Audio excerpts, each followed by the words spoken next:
Hello and welcome to episode 31 of the Rick Chappell podcast. Holy crap, we are coming up on a full year. I checked before I hit record this time to be, slightly prepared after last time's chaos intro. And the 1 year mark is just about a month away. So I'm sure I'll celebrate something in some way for that. There is a fair amount to talk about this week, though, so where should we get started? I don't have any comments to fire through just yet. Sam and Rod and all the rest of you let me down. Come on, guys. Let's just flip the pile of things I've done this week over and start at the bottom. What's the first thing we did? On Monday, I cranked out a bunch of YouTube shorts and stuff. And by a bunch, I mean like one. I don't know. YouTube shorts bug me when I see other podcasts or channels do them. Just because they crowd up my feed, But people are supposed to make them because, they get tons of views and they get more views than other stuff because short form content is short form content and you can repurpose them for TikTok and all those other things, But I'm lazy and I hate doing that part of it. So that's pretty much all I did on Monday was crank through a bunch of that stuff. Moving on. Tuesday was another song in the day. We're on week 2 now of cranking through the song in a day live stream challenges. So that's pretty cool. No, Kevin's crawling around. We're going to talk about her too because I'll just tell the story right now. Last night, Kevin wailed me in the face. Not punched, not hit, I was laying in bed and she ran up and tried to get onto the headboard, I think. But instead, you just headbutted me. She just ran directly into my face. Bam! Right underneath the left eye. So it kind of hurts today. I don't think I have any black eye or anything, so that's pretty great. But I was so mad so fast. To go from near sleep to hey, that's my cat, to punched in the face is just such a way to go to bed. So that was Kevin's craziest moment of the week so far. She's been just a nightmare. She got spayed and that made her all cuddly and awesome, but I've had company over some days too and she hates when there's people here. So I think she's taking that out on me. Okay, back to Tuesday because my eyeball hurt just talking about that story again. On Tuesday, I fired through the Song in a Day live stream, and here, I'll show you that song again, because I haven't heard it since then. Let's play it for you and talk about it, because it was really gentle compared to the last one, that's for sure. Music, demos, 2024, Song in a Day. This is called Time to Let Go. At least, so far, that's what it's called. I wrote that part on piano first. Well, you can watch the whole thing. It's another 5-hour live stream. And then I cut it down to a, more manageable, half-hour video this time, I think. Oh, no, it's not too loud, is it this week? Gotta make sure I don't need any pops. This is the issue with changing things slightly most weeks. It's not on purpose. It's just inevitable. It's not so far to go. This one's pretty rough overall, I gotta say, It's just a little time to but hey, at least it's another new song, right? That's the whole point of the Song in the Day thing.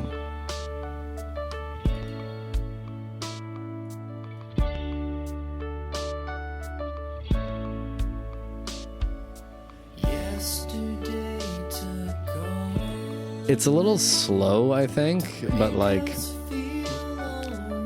don't know. That's the whole point, is the whole point for me is that I just write stuff. To write anything is at least some kind of victory, And there's parts of this, like this part, I think, are not bad. So hopefully next week will be better. is always the way I should feel at the end of it. The one from 2 weeks ago was pretty good, though, not gonna lie. I liked that song a little more than this one. But, with a little polish, and keyboards and work on the transitions and whatnot. This could be a song. Who knows? Maybe this is the bridge and I have to write a whole new course. You can go as far down these rabbit holes as you feel like, really. And that's supposed to be the fun of it, of the creative process in general, right? And there's times this one resonates and feels good, you know, this solo's not bad. It's also just the only part of it that really leans into like the 4-chordy, I think it's B minor thing. But then if you watch the live stream, this one's funny because at the very end I rewrote the course, but only the chords of it, because I realized I had a 3-chord course and it really needed a 4th chord to cycle around. So if you're interested in like songwriting and do's and don'ts, that's kind of why I've been doing the live stream version of songwriting, is I like to think it'll share a bit more of that process, you know? You can see me go all the way down recording all the vocals of a course and then being like, oh, it's in the wrong, not the right key or whatever, right? Like, it's just how it goes. This last chorus is up a semitone.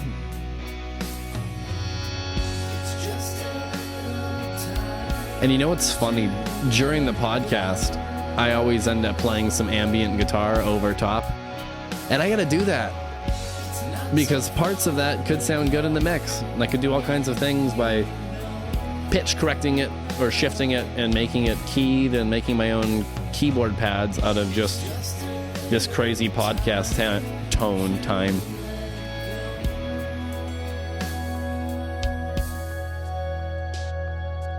Because it can make pretty transitions like that between songs too. You never know.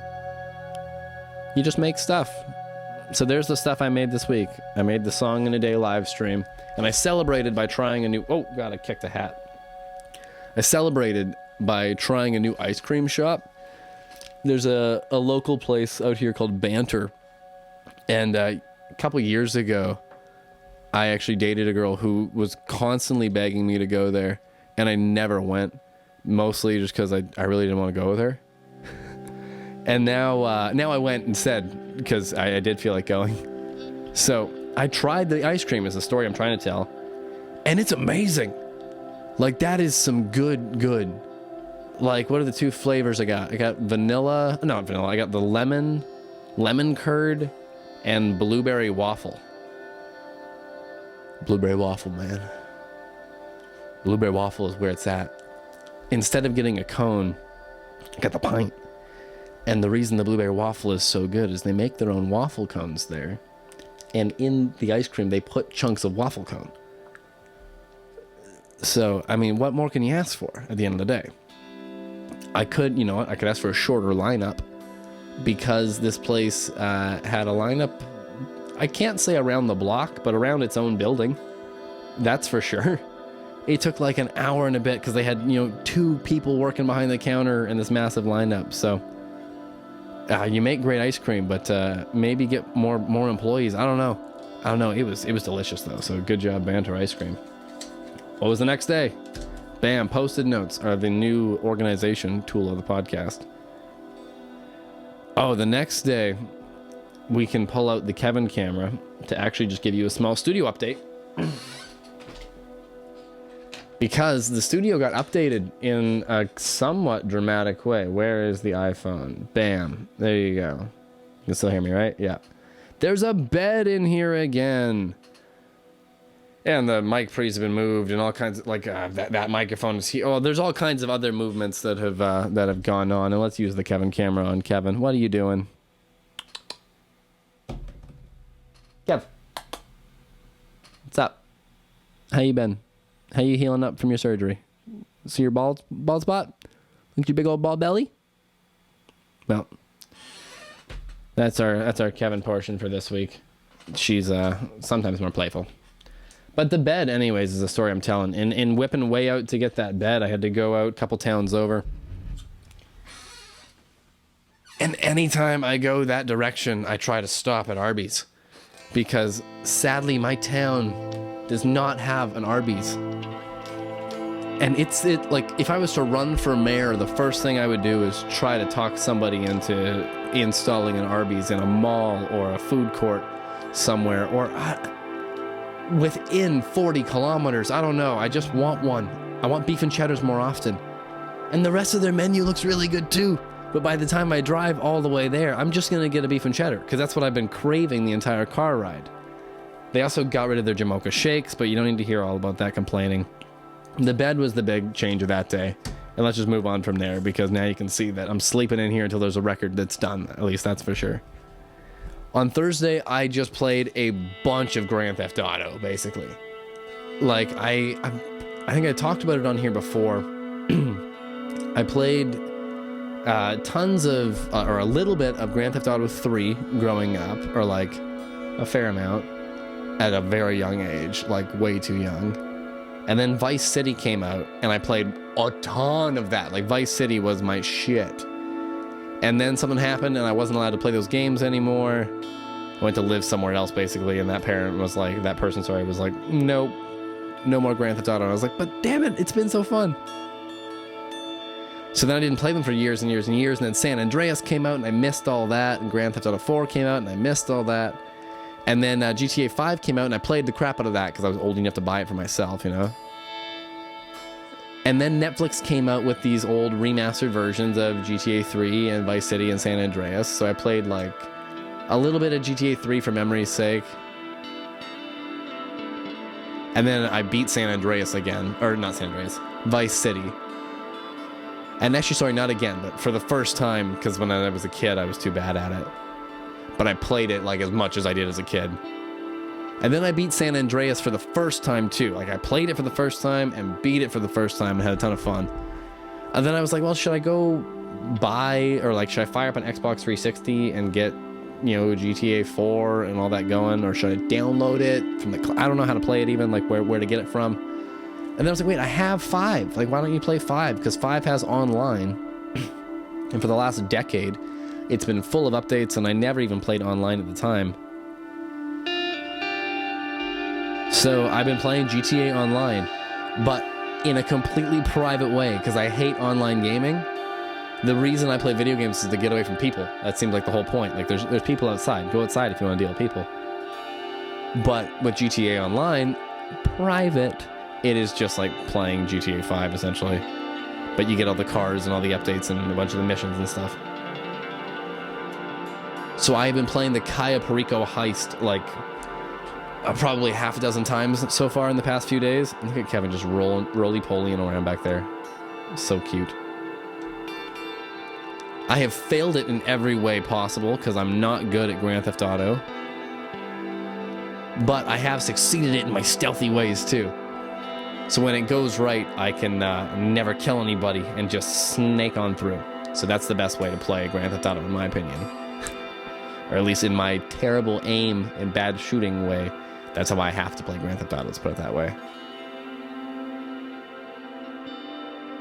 I also updated something on the stream that I can't show you for the podcast, but it is going to be a part of this Tuesday's Song of the Day live stream. Basically, I put a timer on it. So you'll be able to see during the live stream when you're tuning in how long I've been going for. And then when I edit down the short video, you'll be able to see how much time has passed or if I'm fast forwarding or anything like that, you know. Just makes for the whole thing to come together a little more cohesively. So these things are getting better and better. Then I also made another little export content bit that you might see. It failed, so I might do it again. These are the glitches you have to deal with when you go through with the whole podcasting and live streaming, and live streaming especially, because the podcast, like, this could go terribly wrong any second now, and I would just delete it and do it again. But with the live stream, technically that is also true, but it's also live, so I don't really want to redo it that day or anything like that. You know, you're 4 hours in, 5 hours in, 3 hours in, however far it is. So I think that's going to be kind of where it's at, is the live streams are getting better and better week to week, but don't expect a massive jump any week. The next big project I can talk about, though, is I have been talking week in and week out about making ambient music. That's just this kind of guitar tone, but without this guy blabbing all over it. And I wanted to hit an hour, but I hit 57 minutes, and then I proofed it and listened to it a couple times. And then I cut it down to 52 just because there was a couple bits of it that I wanted to change, and I'll repeat here and there and stuff that just needed to be sorted out. So right now it's 52 minutes, and I may make a tiny little more chunk of it, tiny little ending. I don't know. I'm pretty happy with it as it is, though. So it's looking like probably sometime next month there will be an ambient release from me on Spotify and Apple Music and all those things to fall asleep to, or do yoga to, or do whatever you do to, play it in the background of your elevator. I don't know. There may even be a market to perform this kind of stuff live without the blabbing, obviously, in, you know, the background of certain events or whatnot. It's music anybody can talk over, because it's not music. It's just wishy-washy sound.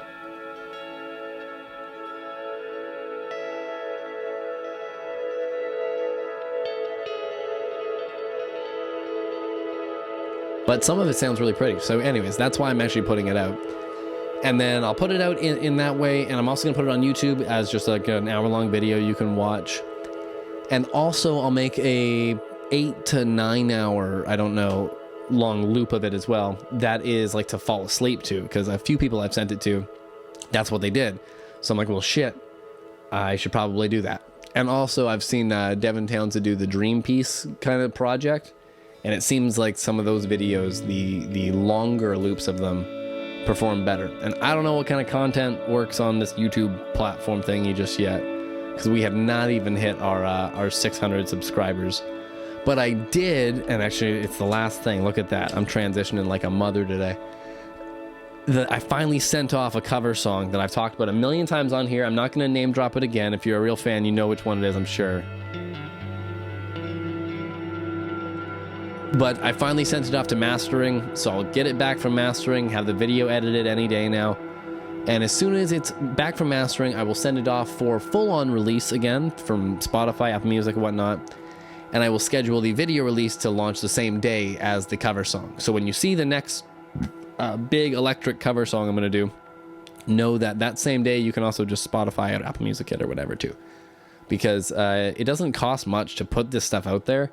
And there's really no reason not to release it on those platforms as well. So I did Sad But True. Actually, the guy who played the guitar solo on Sad But True, Marcel, he also mastered it. He is mastering the next song too, so that'll be cool. I'm excited to get that back from him any day now. I just sent it today though, so he will definitely take more than an hour or two to do it.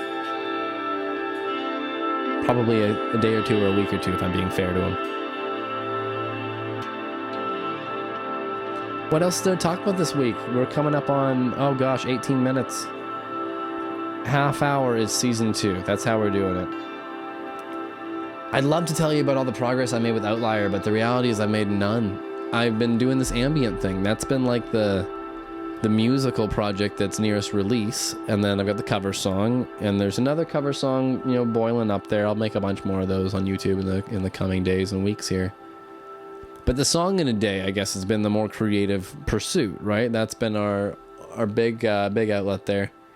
And I don't know what to do this week. If you're seeing this podcast before Tuesday at noon, drop a comment or a suggestion maybe.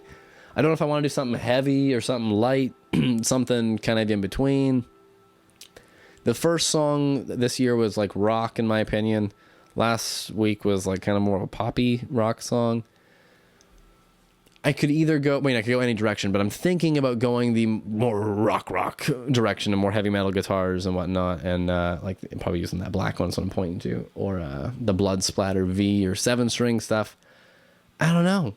The world is your oyster when you have a DAW and guitars that are in tune, thanks to the Evertune. That is actually one thing I can mention, is this most recent week I used a different Strat.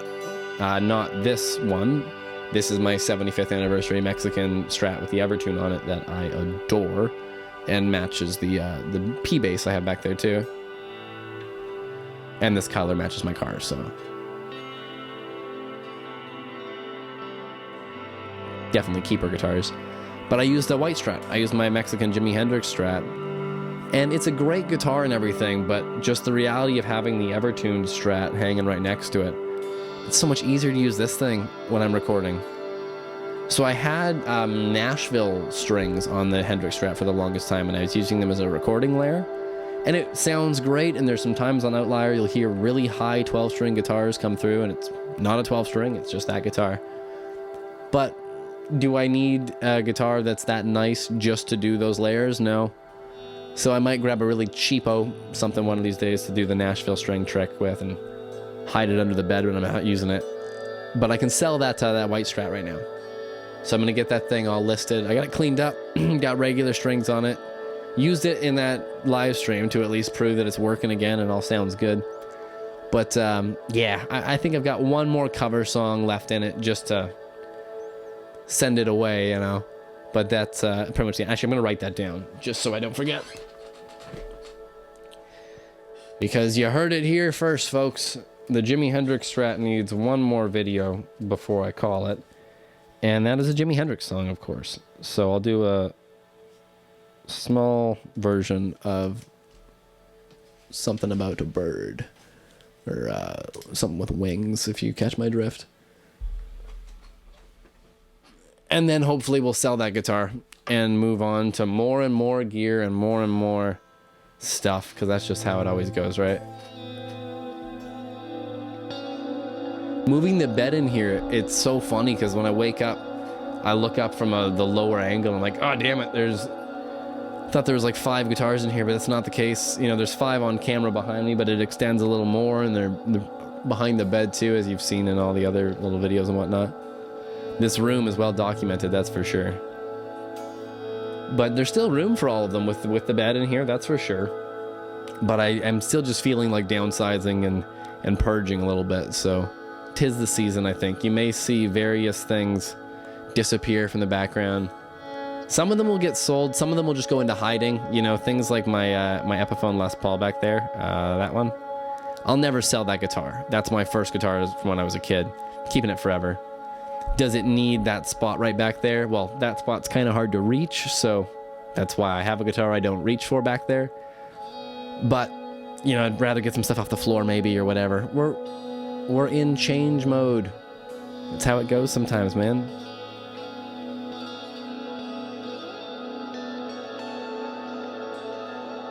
I've also got a great patch I made up, and we're gonna kill the echo here in a bit once it fades out.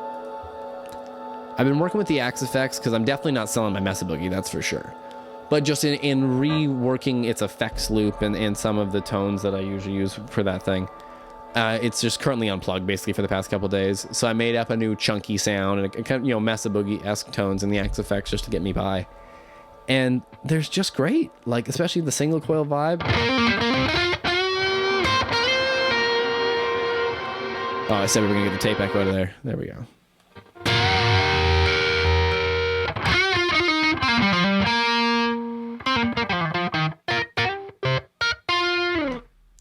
And you know, what if we don't get the tape echo out of there?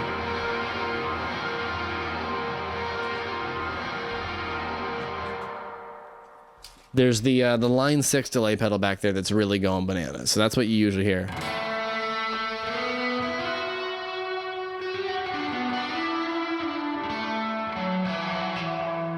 I also grabbed or not, I didn't grab, it's something I've had for a while.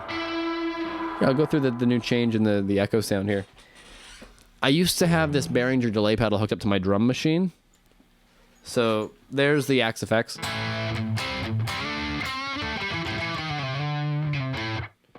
And now I run it into this reverb.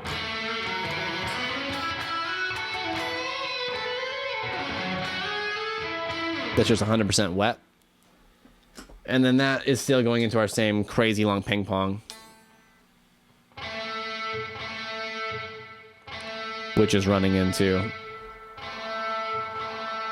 a tape echo. Which is not echoing very much right now.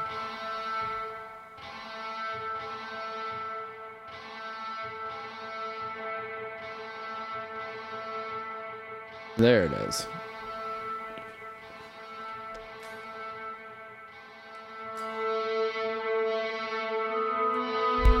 Ambience. Ambience with crazy amounts of distortion is a little bit different though, eh?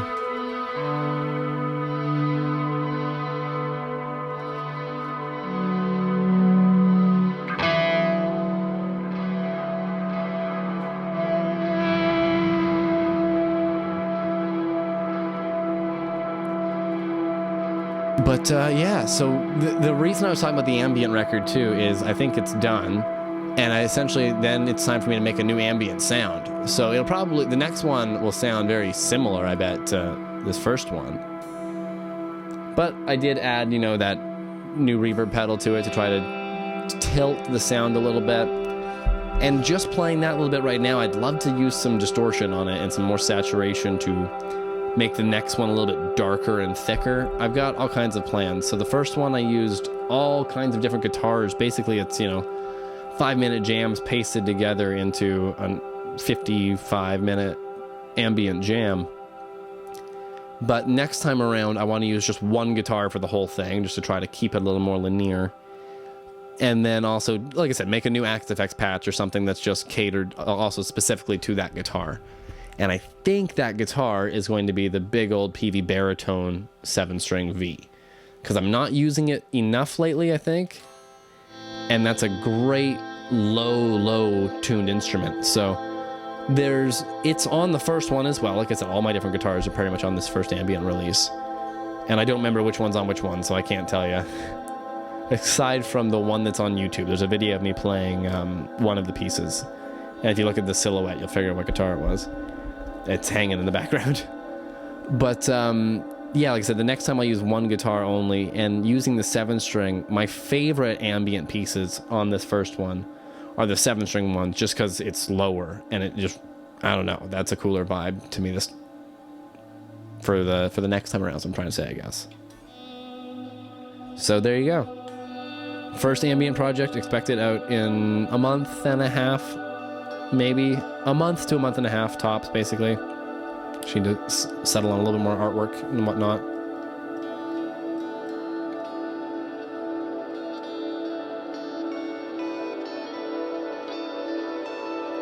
It's a very distracting guitar tone to play with, though. And like I said, I need to use it for more music, too, like as a layer on top of stuff. I'm not going to write down that thought, because hopefully it's something I actually remember even just on the next live stream. If somebody tunes into that, remind me of it maybe. That's your job. But that's our pile of musical updates so far for the week. We're nearing the 30-minute mark. What else is there we can talk about? I used to do, we talked about albums of the week here and there. We've done that as a segment. Let's just grab Kevin and see if she cuddles me.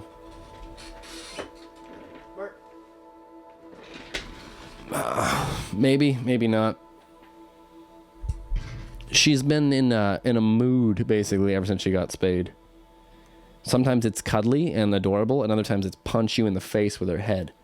So like I said, that was a rough way to fall asleep last night with this little one. I'm not gonna lie, I may have like gotten angry, and then I was like, I moved my head around. I think I whacked her with my head, basically, again. So she was probably upset with me for quite some time after that one. I can remember talking to the microphone still, not just talking to the cat.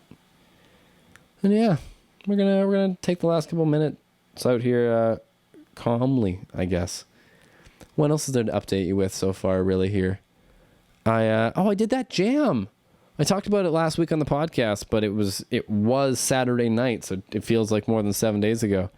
I went out to Langley again and played a bunch of songs, and here, maybe I'll throw some of them on screen right now. I got some clips.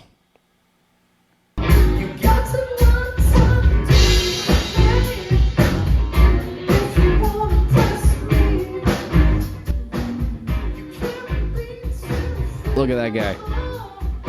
Playing solos, screaming high notes, having a ball.